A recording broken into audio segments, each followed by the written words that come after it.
Founder and president of Pinnacle Performance Management, Andrew Boyarsky began his journey in emergency management in the former Yugoslavia, a region that was in the middle of a brutal civil war in 1993, where he established a large scale medical project under a U.S. State Department grant to meet the needs of a refugee and displaced person population of over 500,000 people.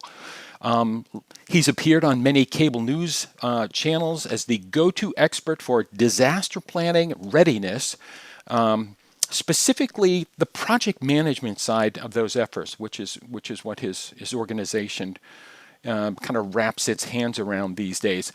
Andrew, okay, true confession, once again, is a friend of mine. Good to see you, Andrew. How's it going? Good to see you, Dave. It's always a pleasure to get together with you. How's it holding up in New Jersey? You holding up okay? Things are all right here, relatively. I mean, it's Groundhog Day every day. We get up at somewhat it's like a Saturday, You right? except there's work to be done, and I have about 3 or 4 different jobs depending upon the day.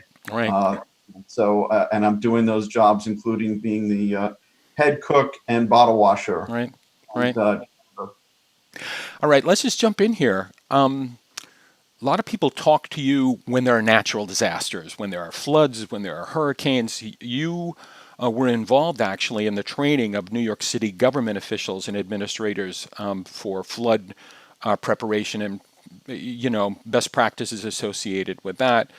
Can you relate this whole global pandemic type of thing to those natural disasters? Yes, and I think I need to put them into scope. We always like to say all disasters are local. This is a global pandemic, and it has local and global ramifications. So it is local for everyone who is impacted by it, Right. and that impact is catastrophic. And when we say catastrophic, that means it's a scale that is, it's not a routine disaster. It's not something where we're going to call in emergency support services, whether it's fire, police, EMS, and things like that, and it's going to be over in a period of time. This is something that has a long duration scale. It has its impacts that are pervasive across many different sectors. Look at political, Mm-hmm. economic, ecological. We Sure. can look at the legal ramifications it's having in terms of legislation that has to be enacted. Mm-hmm. It has ethical implications in terms of decisions that need to be made for healthcare and how Mm-hmm. things are distributed, whether we provide adequate support to individuals. And it has ecological implications in terms of its impacts on the environment. A positive one, we see that the air is clearing in many Mm-hmm. places. The oceans are starting to clear up in Mm-hmm. certain parts of the world. So Mm-hmm. those are some positive aspects, but those are the results of lower economic activity overall. So we look at it in terms of that scale. We can see some of its impacts, certainly in terms of the mortality rate, Mm-hmm. which is extremely high compared to other types of pandemics. Mm-hmm. If we compare it to seasonal flu, we're looking at something on the order of many multiples, 50, 60 times the death rate that we would expect Sure. from something like that. And on the Sure. economic side, the recent figures here is we're at around 30 million unemployed in the United States, Mm-hmm. and that number is likely to continue to climb, Sure. unfortunately. So Is it getting is it is it? And I don't mean to interrupt you here, but is it too late for organizations and governments to be talking to somebody like you? Is it sort of like, well, after the ship has sunk, everybody knows how it might have been saved. What kind of value can speaking to experts such as you while we're in the thick of this thing? What's the benefit or what's the advantage?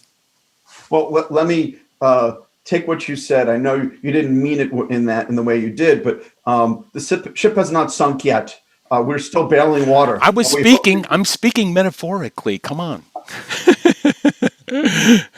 so given that, no, it's not too late. And I think if you look at what we're looking at in terms of risk management, and that's really at the core of what everyone who's involved in disaster recovery or emergency preparedness and emergency response looks at is how do we deal with risks? Mm-hmm. And so we are going to continue to encounter increasing risks that are out there. They're not going to decrease. They're just changing in the nature. The magnitude is growing. Things, and I don't mean to be a complete pessimist on this, but I want to be a realistic optimist. I want to be positive, but I also want us to look at the realistic picture. Things are going to get worse here, Sure. and so if I go back to what we were talking about in terms of the thinking that got us into this problem is not the thinking that's going to get us out of Right. this problem. Right. Right?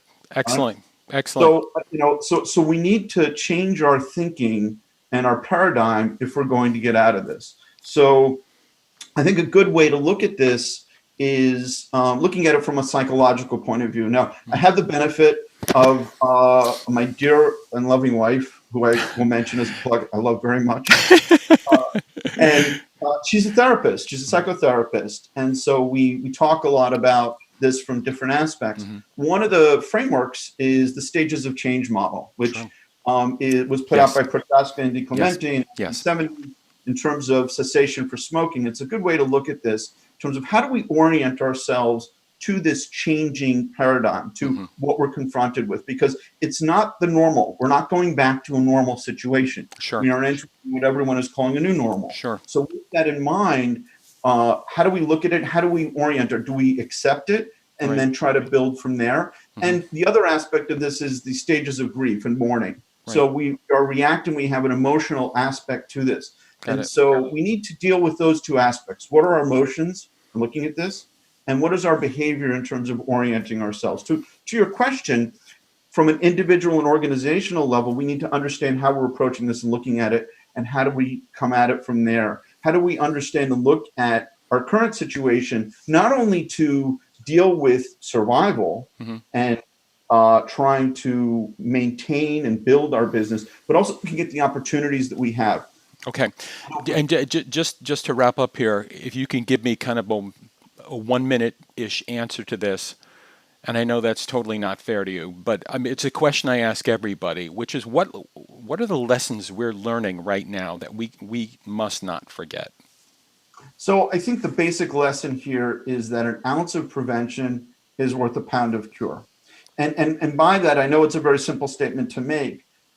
Getting out ahead of these things ahead of time, as opposed to waiting and contemplating and, okay, well, what do we do? Colin Powell has a great saying, and it's a little bit more elaborate than this, but I'll keep it simple. The 80% solution today is better than the 100% solution tomorrow. And if you wait till tomorrow, your options basically shrink as the time goes along. Right. As a close colleague of mine says, in those early hours, what we call the golden hours of making decisions, when you see a crisis happening and how you respond to it and how it sort of crystallizes. And if you have some experience and you're relying on the expertise of people who are specialists in certain areas to make well-informed decisions of what you know now, to be able to get out in front of this, it's worth a tremendous amount. And I think that's, if we look at what happened here, there's a lot of people say, okay, we could have done this back in January, we could have done this back in February, we should have done this in March. Yes, we could have done all those things, and we should have done all those things. Now that we're going forward, how can we better make informed and well-advised decisions as opposed to making uninformed and ill-advised decisions, and then having to take extra action and extra energy in order to respond to them? Great. That's phenomenal. Always incredible talking to you, and maybe at some point in the future we could revisit some of these ideas. Have a good time in New Jersey. Thank you. Thank you. It was always a pleasure. I enjoyed talking to you, Dave. Take care. You too.